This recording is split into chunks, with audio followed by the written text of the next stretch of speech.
question is that this House has considered rural affairs. I call the Shadow Minister Victoria Atkins. Now, this is a critical time for our rural way of life. After years of unforgiving weather, rising commodity prices and more crop and livestock diseases, our farmers now face a new threat. A city-dwelling socialist government which doesn't understand or care for the rural way of life. The evidence is there in Labour's first budget, for which they have had 14 years to prepare. And the backbencher waving his arms around won't want to listen to this. In this budget of broken promises, the Chancellor laid careful plans to break the farming sector, the wider rural economy and our food security. Farmers look after 70% of the UK's land. They are the keystone of our rural communities. When they struggle, then our rural economy is weakened and our food security is put at risk. Today, as the consequences of this budget are becoming clearer, I will focus solely on the rural economy. But I make this promise to the Right Honourable Gentleman. In the future, I will be pressing him and his government on rural infrastructure, on flooding, on crime, on healthcare, broadband and mobile signals, the solar and wind industries and other matters that affect our countryside. Because the impact of this budget and the choices Labour have made will be felt for years after the Right Honourable Gentleman's expensive wellies have worn out. Now, I'm going to focus on 3 broken promises by Labour. I'm going to make it simple for them. The first broken promise for farming families is the removal of the tax relief that has meant families can pass on their farms to the next generation, agricultural property relief and business property relief. These aren't loopholes, as described by the city-dwelling Chancellor, but careful tax policy planning developed over many years to prevent family farms and businesses from being split up and sold off. Of course, we support efforts to root out abuse of the tax system. But the way in which the Chancellor has designed this policy means that it is tenant farmers and farmers in the middle who will struggle, not the very wealthiest. This morning, I asked farmers on social media to send me details of how this policy will affect them and their businesses. It has made for anguished reading. Farmers are furious, anxious, even distressed about these changes. They feel that the government is coming after them and their families' livelihoods when all they and their ancestors have done is work hard, followed the rules and fed us. I have been inundated with messages about tenant farmers who the government seems to have forgotten. I'm going to finish this point and then I'll give way. A Welsh landowner has contacted me to say that this change in policy will mean that he must tell 6 multi-generational farming families on his land that he will have to sell their farms to pay Labour's family farm tax. As he put it, they will lose their homes, businesses and their children's futures.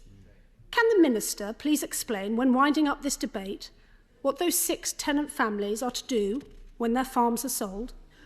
An example of how this affects landowning families is a family who has worked their 500-acre farm for 4 generations. It is currently owned by the mother, who is in her 70s, and her 2 sons, who are in their late 40s and early 50s, their father having died a few years ago. They make an annual income of around £45,000. When the mother dies, the sons will face an inheritance tax bill of at least £870,000. There is no way in which they can pay that bill without selling their farm. Could the Minister advise in his wind-up how that family is to pay Labour's tax bill without selling their farm? I give way. I'm most grateful to the Honourable Lady for giving way. She's obviously had lots of letters and emails. Has she had a single one from any farmer who thinks this is a good idea? Because I've not, from my constituency of Boston and Skegness.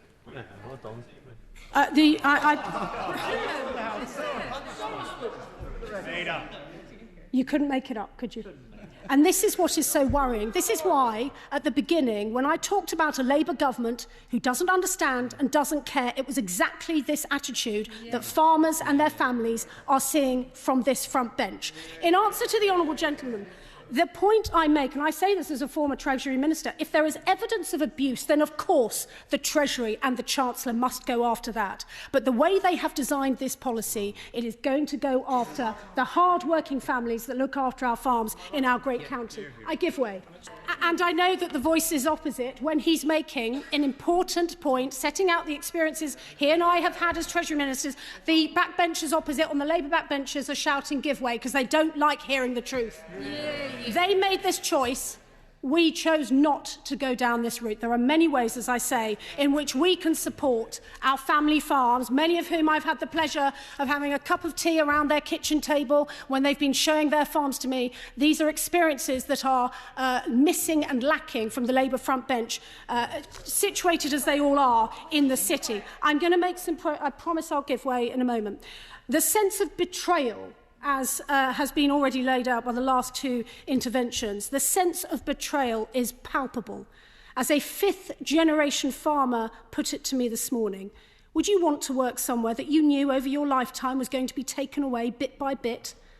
Another has urged us to, and I quote, fight this vindictive, illogical and ideologically driven tax. And I have just before I got up onto my feet received this message from another farmer. So long as Mum dies before March 2026, we're okay, in response to the Right Honourable Gentleman's speech. Yet the Farming Minister and the Secretary of State seem to think that these worries are exaggerated. Indeed, the Farming Minister got a ripe old reaction when he said that, or words to that effect today at the Poultry Conference. And when we warned in June that a Labour government would do this, the Right Honourable Gentleman said such warnings were, and I quote, desperate nonsense, and accused us of lying. This followed assurances he gave in December that Labour would not change this policy. So that is a broken promise. He is doing exactly the opposite of what he said. How can rural communities trust him in the future? The Secretary of State, though, has given some helpful advice to farmers. He has told them that they will have to, and I quote, learn to do more with less. Labour hasn't said the same to train drivers or resident doctors or their other union friends. Indeed, pensioners and family businesses will be the ones paying for these public sector pay rises. And worryingly, I will give way, and then I'll give, if I may, I'll give way to the Honourable Lady mentioned my friend. Of doing more with less. Will she join me in questioning the Minister because he wouldn't answer me? And if the confirmation that agricultural funding for Wales is to be Barnetised, that means that the allocation will drop from 9.4% to 5.6%, a drop, according to the FUW, of £146 million and more. This will also affect Scotland and Northern Ireland, and I think we should have clarity on this issue for Welsh farmers. Completely agree with the Honourable Lady, and if the Right Honourable Gentleman would like to intervene on me, he can answer her intervention for me. Answer came there none. I give way.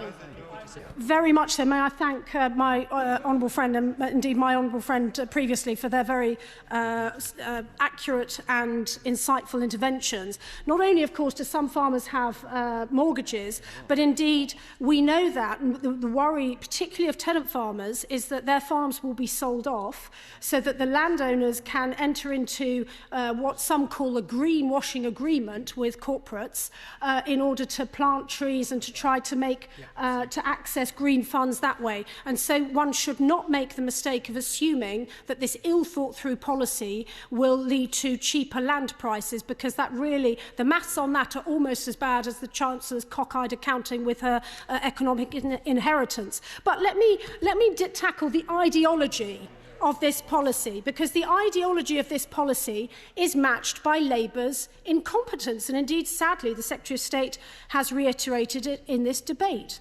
Firstly, the Chancellor herself does not seem to know the threshold at which her policy kicks in and whether spouses can transfer their allowances. Indeed, the Secretary of State doesn't seem to know this either.